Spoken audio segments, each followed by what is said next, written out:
Hello, I wanted to introduce you today to Michael and his story on the sixth chakra path of awakening intuition.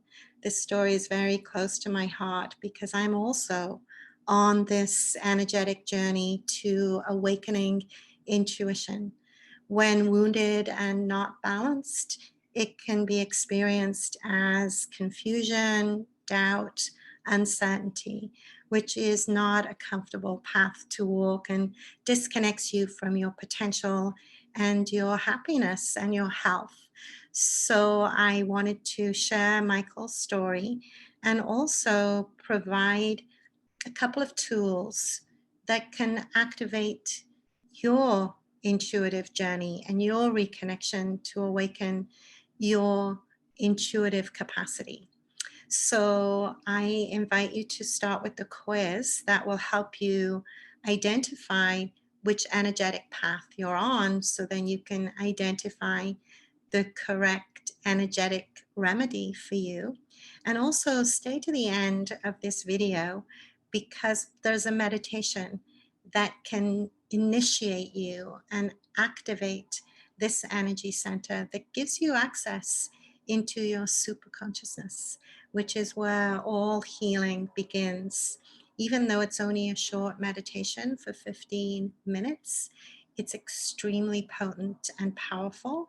So I hope you enjoy the video and try the meditation and all of the benefits that it can bring as you activate this energetic center and start your journey on this energetic remedy for all of the challenges that can come if we're not aligned and awake and healed in this particular energy center. Namaste. Michael's journey on the sixth chakra deep blue path of awakening intuition.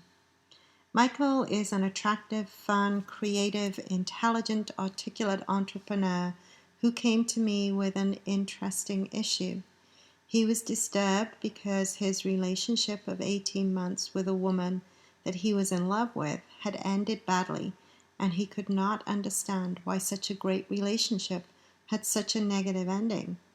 He wanted to know what could have happened in their karma that brought him to such a painful and difficult heartbreak. She had betrayed him at the end of the relationship and was currently participating in a new relationship with someone who had all the qualities she had complained about him lacking. This just fanned the flames of anger and grief and pushed deeper into his wound, making him feel that he didn't know anything, that he had been stupid and deluded in his choice to be with her and was incapable of making good decisions for himself. Michael had previously made good choices in his relationship partners and had enjoyed a few long, loving, and loyal connections in his history, so this relationship was different. Looking back, he could see the imbalance and emotional inequity that he had put up with and was really curious about why. Why had he chosen this? Why had he not seen this coming? And why had he not been more prepared and responsive to the red flags that had been there? These were all very important and valid questions, so we explored them together. Michael noticed and his partner complained about a mouth odor problem.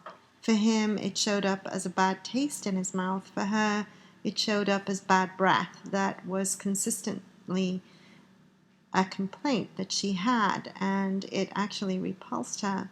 It seemed that nothing helped. It was there even after brushing, flossing, and rinsing with Listerine. Michael was frustrated and he was unable to resolve it.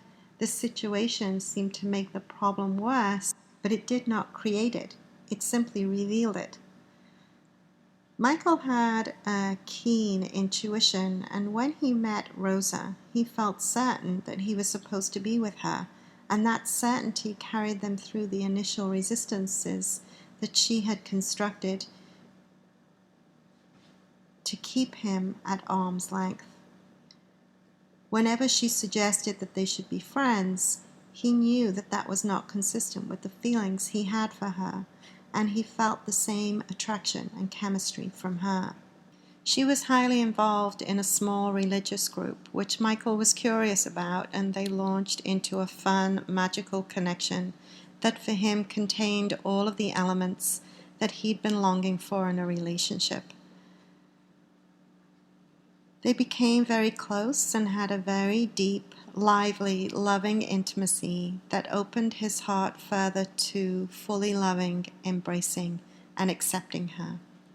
The connection felt magical to him, the type of relationship where you can literally see the sparks fly. Rosa was an attractive, successful designer who had never been married but had several long-term relationships with men from her religious group. She was at a difficult crossroads in her career and had decided she wanted to be exposed to new ideas.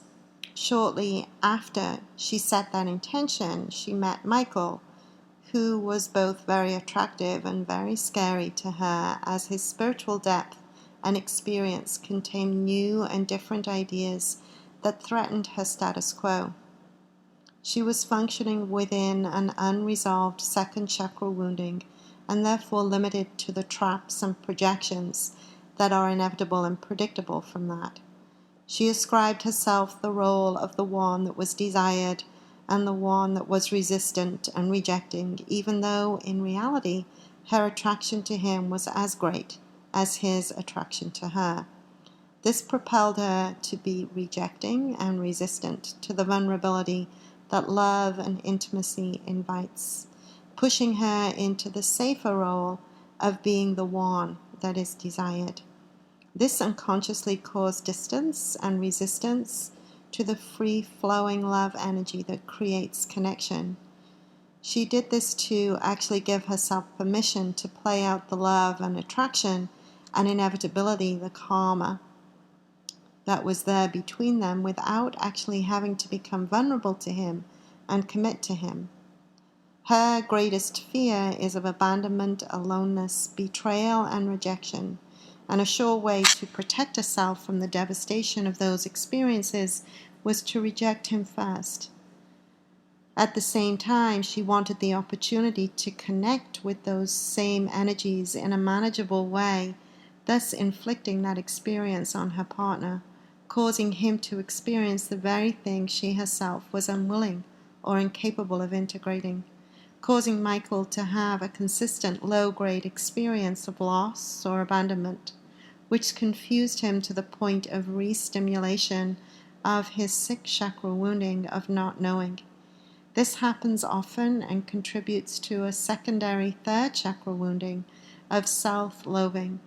And until this dynamic arrives into the consciousness of the person, it will continue to create suffering in the lives of everyone who comes into contact with this person. From that perspective, Rosa is a toxic person and a negative choice for Michael. From a spiritual perspective, she is perfect. This is usually the case. As I have pointed out previously, those who appear to be psychologically unhealthy people very often can be our spiritual teachers. Rosa was Michael's teacher and vice versa.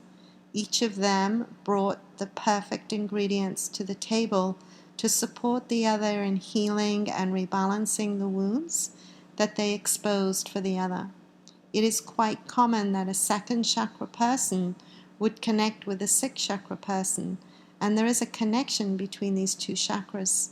The core cry of the second chakra being, I do not want to be alone, and the core cry of the sixth chakra being, I don't know.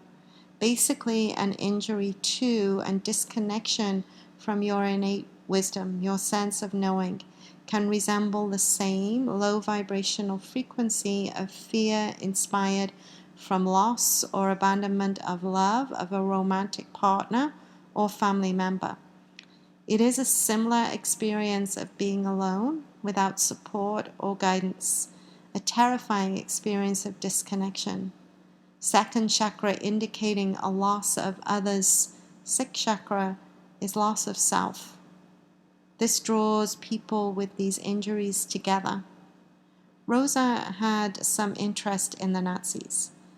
Her perspective was disgust and shock that such a thing could happen, yet there was such an alive curiosity and almost fascination with this chapter in history, and some concern that such a thing could indeed happen again if we allowed it. Michael was dealing with a bad taste in his mouth that had caused problems throughout their relationship because it led to bad breath, which was unpleasant for Rosa, and also gave her a tangible reason to pin her resistance on. Michael arrived in my office in a distressed state, angry with himself for not taking better care of himself and believing that he didn't know anything anymore. How could he have missed all of these red flags and be stuck in a situation that led him into this confusion and deep distrust of himself and his own wisdom? As is often the case, this state of distress gave him access to his negative internal dialogue as he proclaimed, "I am so stupid to not see this coming," and to protect myself. He continued on to say that he was not able to make it work, he couldn't handle it or her, revealing a real lack of confidence in himself and in his own ability to make his relationship or his life work the way he wanted. This negative inner dialogue was also repeated in his reality, and it arose in the conversation we had with the subconscious mind. We spoke to his subconscious, and this is what came through. The thing that isn't working in my life is me. The reason I'm not working is I can't make my relationships work, and I'm unable to see what's wrong. And I must be stupid. Things don't work. It's me. I can't make it work. I don't listen to myself. It's hard to hear. Truth is not convenient. I don't know. I don't know what's true, what's right, what's good for me. I don't know anything. Here we see his core cry of "I don't know" cycling through and repeating itself. We can clearly see how this internal dialogue will inevitably lead him into an experience of not knowing what is going on in his relationships, so that the relationship ultimately ends and leaves him with an ongoing experience of this feeling. Michael had been hypnotically regressed and re-experienced his birth, and was able to recall the smell and taste of gas from his mother receiving gas and air during his birth. He was regressed further to his first experience of the smell, and this led him into a concentration camp.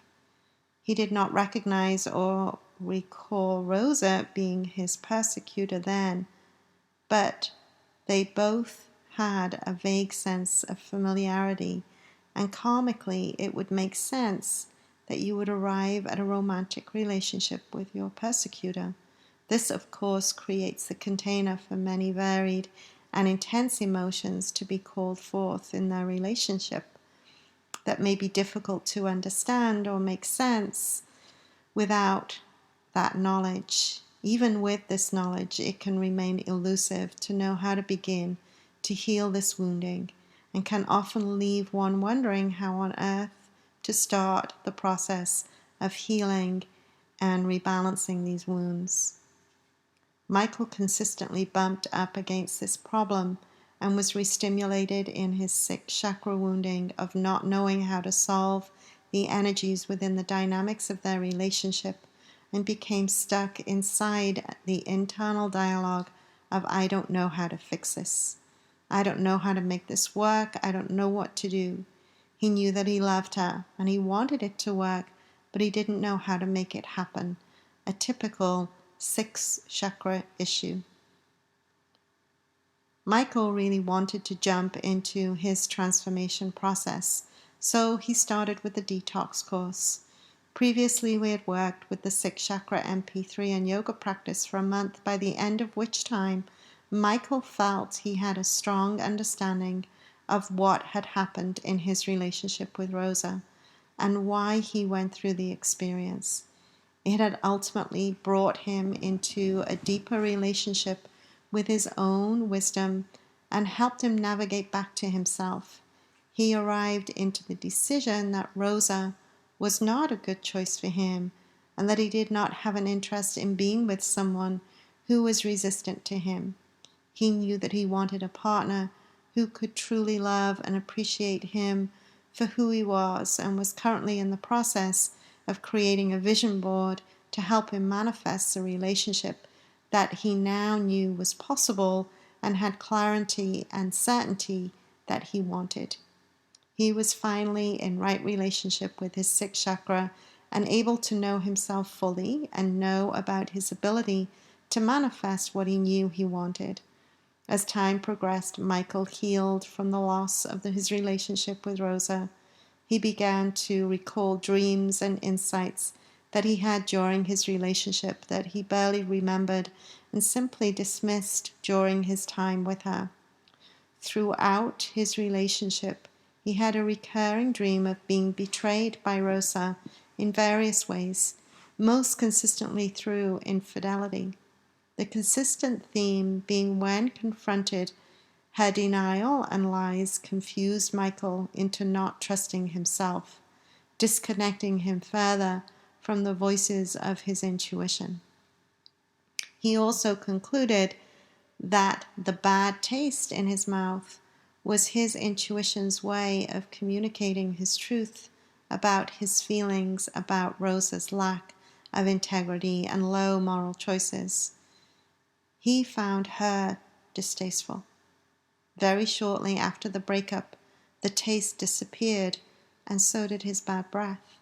After a couple of months of working with the toolkit for the sixth chakra and listening to the MP3 every day and consistently practicing his yoga routine, he was able to recognize his internal dialogue enough to release himself from it. He is now in a happy, healthy relationship with someone who shares his affections and his moral standards. He is with someone who is able to love and appreciate him for who he is and share a deep connection of intimacy with him. As you rebalance this chakra, you will find a deep reconnection to your intuition, which will naturally provide the inspiration necessary for you to be fully yourself, to connect with your innate wisdom and your ability to make the best possible choices for yourself. This opens a deep and active channel of energy that can motivate you towards your gifts and the expression and the fulfillment of your purpose.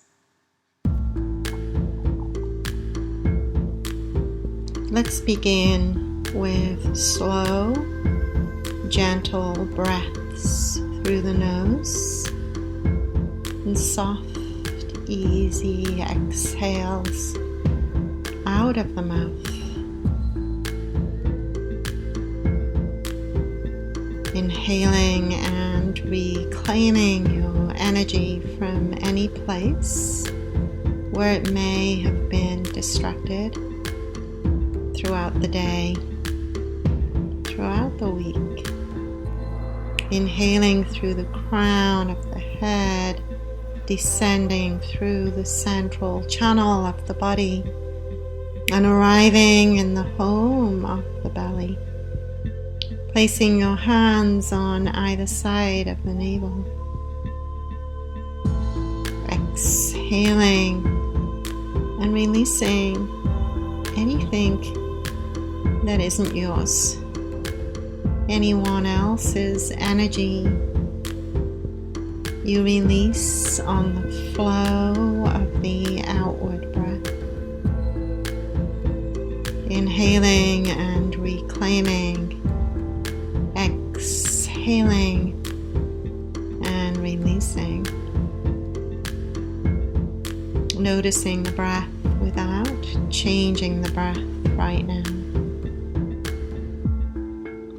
Noticing how it feels in this body, in this moment. On the next inhale, we're going to expand the belly. Open the ribs, open the chest, and pause here for a moment. Then exhale, deflating the chest first, then the ribs, finally the belly, pulling the navel towards the spine. Inhaling, expanding the belly, opening the ribs, the chest, pausing here, then deflating the chest, the ribs, finally the belly, pulling the navel towards the spine. Continue with this breathing and notice how relaxed you feel in this body, in this moment. On the next inhale, we're inviting all of our energy to enter through the crown of the head, down through the central channel of the body until it arrives into the pelvic floor, suspending the breath and contracting the muscles on the pelvic floor, doing a Kegel or a Mula Bandha lift, intending the prana and the chi to stimulate down into the coccyx, the very last bone of the tailbone. And then as we exhale, we release the contraction and the breath. Everything rises up, touches into the heart, and goes right into the center of the brain, stimulating into the pineal gland here. Inhaling, inviting the breath to enter through the crown of the head, down through the central channel until it arrives in the area of the navel. Suspending the breath and contracting the muscles around the navel, inviting the navel to come towards the spine, depositing the prana and the chi into the center of the sacrum here. As you exhale, you release the contraction and the breath, and everything rises up, touches into the heart, and ascends into the center of the brain, stimulating into the pineal gland here. On the next inhale, we invite the energy to descend through the central channel until it arrives into the solar plexus. The upper abdomen, we contract the muscles here, lifting the abdomen up and in, depositing the prana and the chi directly behind the solar plexus into the spine. Exhaling, releasing the contraction, inviting the breath and the prana to rise, touching into the heart, coming all the way up into the center of the brain, stimulating into the pineal gland. And then as we inhale, we invite the breath to come down through the central channel until it arrives into the area of the heart, contracting the muscles around the heart, rounding the back, sending the prana and the chi into the spine directly behind the heart. Then as you exhale, you send everything up, the breath, the prana, the chi, all the way up into the center of the brain, stimulating into the pineal gland here. On the next inhale, we invite our energy to enter through the crown of the head, descending into the area of the throat, suspending the breath and inviting the chin to come towards the chest, doing an Ula Bandha lock here. Exhaling, raising the head, releasing the breath, inviting everything to rise and rest in the center of the brain, in the pineal gland. On the next inhale, we invite the breath to enter through the crown of the head, down into this sacred energy center in the center of brain, nodding the head forward, bringing the forehead towards the chest, inviting the prana and the chi to deposit in the center of the forehead. And then as you exhale, you raise the head, inviting all of that energy to stimulate into the pineal gland in the center of the brain. Inhaling, inviting the breath through the nose, through the crown of the head, pressing the tongue to the roof of the mouth, sending the prana and the chi up to the center of the 7th chakra. And then as you exhale, you release the tongue from the roof of the mouth and invite everything to rest in the center of the brain, stimulating and activating this sacred energy center. This pineal gland is now primed and ready to do the breathing all together in one cycle of breath. As we inhale, inviting the breath to come through the central channel, coming all the way down into the pelvic floor, suspending the breath, contracting the muscles of the pelvic floor, contracting the muscles around the navel and the abdomen and the chest, rounding the back, bringing the chin towards the chest, nodding the head forward, and then sending the breath to the crown of the head and releasing and bringing everything to rest and settle into the pineal gland, repeating this breathing, inhaling, inviting the breath through the crown of the head down through the central channel, suspending the breath, contracting the muscles of the pelvic floor, the muscles around the navel, the muscles around the solar plexus and the chest, rounding the chest, bringing the chin towards the chest, nodding the forehead towards the chest, and exhaling through the nose, sending the prana up and down into the pineal gland where everything is stimulated here.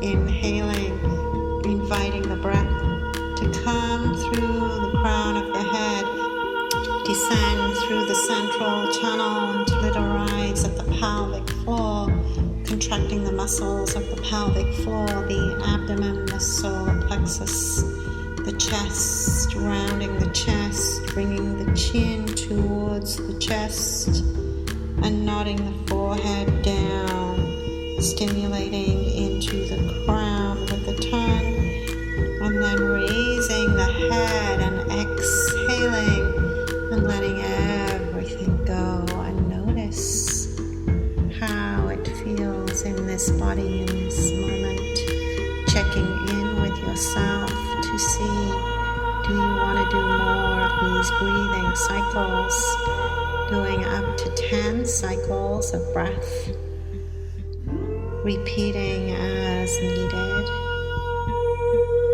allowing your body to become very familiar with how this feels, with this pineal activation, with this stimulation into the gamma state, the superconscious state, the state of activated aliveness and awareness, bringing